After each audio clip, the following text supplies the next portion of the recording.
नमस्कार दोस्तों। इस लघु कहानी की लेखिका का नाम शिखा देवी है। इसके शीर्षक फौजी।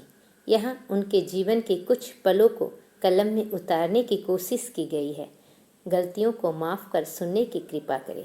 आपको यदि पसंद आए तो लाइक ज़रूर करें, इससे हमें प्रोत्साहन मिलता है। यह बिमल बाबू की कहानी है। बचपन में ही बिमल बाबू के माता का देहांत हो चुका था। जब उन्होंने होश संभाला तो सौतेली माँ को पाया और 3 छोटे भाई बहन। वैसे तो बिमल बाबू को सौतेले का मतलब भी नहीं पता था। माँ के व्यवहार ने ही उन्हें यह जानने के लिए मजबूर किया। 7 साल तक उनका कोई नाम भी नहीं था। लोग मुन्ना कहकर पुकारते थे। उनके चचेरे भाई उनसे कुछ 2-4 साल के बड़े थे। वे स्कूल जाते थे तो उन्होंने देखा बिमल सारा दिन खेलता है, चलो इसे भी स्कूल में दाखिला कर देते हैं। सरकारी स्कूल में तो पैसे लगते नहीं थे। उनके भाई उन्हें खींचकर स्कूल ले गए। मास्टर जी ने उनसे नाम पूछा। उन्होंने कहा मुन्ना। मास्टर जी ने कहा अच्छा वाला नाम बताओ। तब उन्होंने कहा मेरा तो एक ही नाम है। मास्टर जी ने कहा ठीक है, निर्मल तेरा भाई है तो इसका नाम बिमल रखते हैं। उस दिन से बिमल बाबू का नाम बिमल हुआ। मगर बिमल बाबू ठीक से स्कूल नहीं जा पाते थे। उन्हें घर में अपने सौतेले छोटे भाई बहन का देखभाल करना पड़ता था और माँ की भी काम में हाथ बटाना पड़ता। उनकी दादी थी जो बिमल बाबू को बहुत प्यार करती थी। उन्हें छुपकर खाना खिलाती, कभी कभार स्कूल भी भेज देती थी। इस तरह 5वीं कक्षा उसके बाद उन्हें उनके पापा के साथ दुकान पर बैठा दिया गया। अब तो और भी मुश्किल हो गया था स्कूल जाना। बचपन में बिमल बाबू शरारती भी कम न थे, जिस वजह से उनकी पिटाई भी बहुत होती थी। पुराने ज़माने की बात है। आज तो साइंस का ज़माना है, लोग इन बातों पर विश्वास नहीं करते हैं। बिमल बाबू उनके दोस्तों के साथ ताल के बन चले गए, पक्के ताल चुनने। बस और क्या था, उस पेड़ में भूत था। सारे बच्चे भाग गए। बिमल बाबू ताल उठा उठा कर बोरे में डालते गए, मगर बोरा नहीं भरता था। 1 घंटा से बिमल बाबू शायद 100 ताल चुनकर बोरे में रख दिए होंगे, मगर बोरे में एक भी नहीं। तब उन्हें पता चला शायद वे भूत के साया में फंस गए हैं। बस और क्या था, बोरा छोड़कर भाग गए और भागकर दादी के गोद में छिप गए। सारी कहानी सुनने के बाद दादी ने खूब डांटा और झाड़ फूक की। कुछ दिन और बीतता गया। 10वीं की परीक्षा खत्म हो चुकी थी। पिता की दुकानदारी में बिमल बाबू मदद कर दिया करते थे। उनकी दादी भी गुजर चुकी थी, इसलिए उनका और ध्यान रखने वाला कोई न था।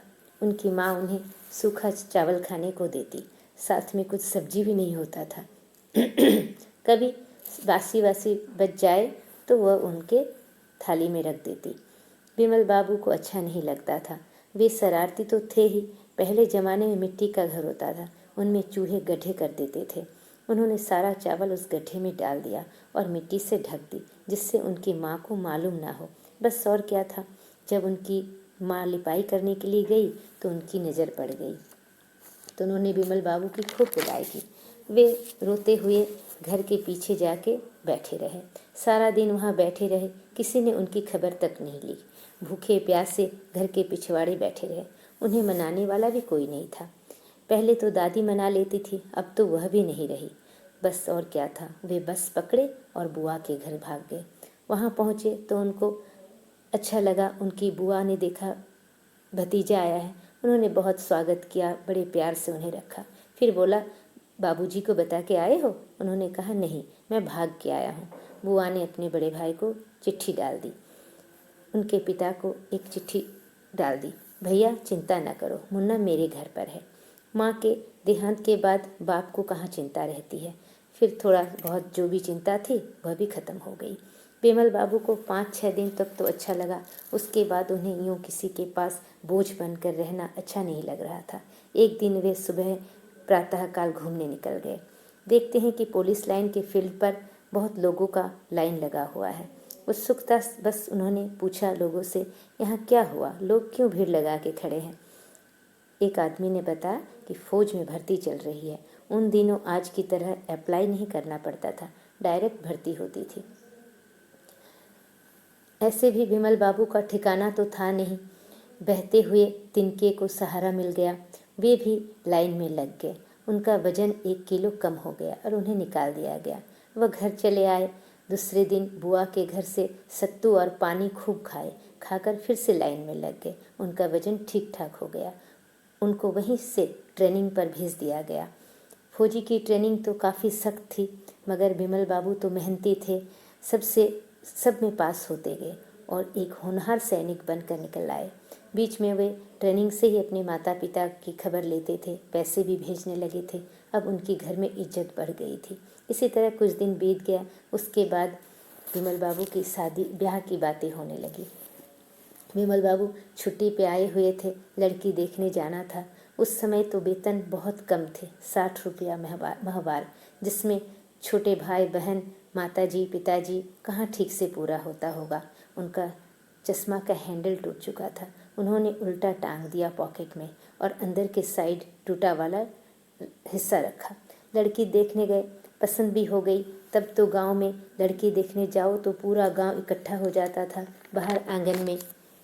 जैसे ही बिमल बाबू ससुर जी को प्रणाम करने गए, झुके, उनका चश्मा नीचे गिर गया।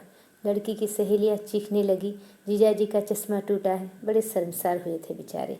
फिर ब्याह वाले दिन तो बिमल बाबू ने गजब कर दिए थे। तब तो बैलगाड़ी में बारात जाती थी, नीचे लंठन टंगा होता था। बारात जा ही रही थी, कच्चा सड़क, कुछ दूर जाने के बाद देखते हैं रास्ता टूटा है। बीच रास्ते में पानी बहे जा रही है। बैलगाड़ी तो आगे जा नहीं सकती। रास्ते की दूसरी साइड से गाड़ी आएगी तब जाके बारात निकल सकती है। बिमल बाबू को कहाँ तसल्ली। उनका ब्याह ना टूट जाए, इस चिंता से किसी से साइकिल मांगकर लड़की के घर पहुंच गए। दुल्हन जो थी वह क्या जानती कि इतनी जल्दी दूल्हा आ जाएगा। एक कमरे से दूसरे कमरे में जा रही थी। उन दिनों लड़कियां मुंह उठाकर लड़के को तो देखती नहीं थी जो पहचाने। लड़की उन्हें देखकर माँ को आवाज़ लगाती है, माँ दूल्हे के घर से कोई आया है। बिमल बाबू ने कहा, मैं ही दूल्हा हूँ। तब पूरे घर में शोर मच गया, भाई दूल्हा आया है, आरती करो आरती करो। फिर क्या था, ब्याह हुआ, बाराती आए, दुल्हन विदा हुई। दुल्हन का नाम तो मैंने आप लोगों को बताया ही नहीं, शांति देवी। शांति देवी संपन्न परिवार की थी। मैके से उन्हें जमीन का टुकड़ा भी मिला था। सास ने भी बड़े प्यार से बहू को स्वागत की। ऊपर से डर भी था, शांति देवी का परिवार का समाज में बड़ा नाम था। कुछ ऊंच नीच होने पर समाज में बदनामी होगी, इसलिए सास ने बड़े प्यार से बहू को अंदर लाया। बिमल बाबू से जुड़ा एक प्यारी सी बात बताती हूँ। उनके पिताजी ने अपनी तरफ से एक पैसा भी खर्च नहीं किया था। बिमल बाबू ने जो जोड़े थे उससे ही ब्याह हुआ था। अब उनके पास एक पैसा भी नहीं था।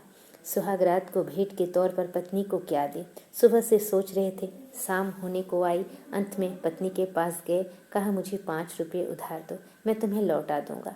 शांति ने पति को दे दी। 5 रुपये में सोने की नाक की लौंग आ जाती थी उस समय। बिमल बाबू लौंग खरीदकर पत्नी को मुंह दिखाई में दिए। यह अधूरी कहानी है। इसे पूरा सुनने के लिए चैनल को लाइक अवश्य करें। हमें भी आपके लाइक से प्रोत्साहित मिलता है। धन्यवाद।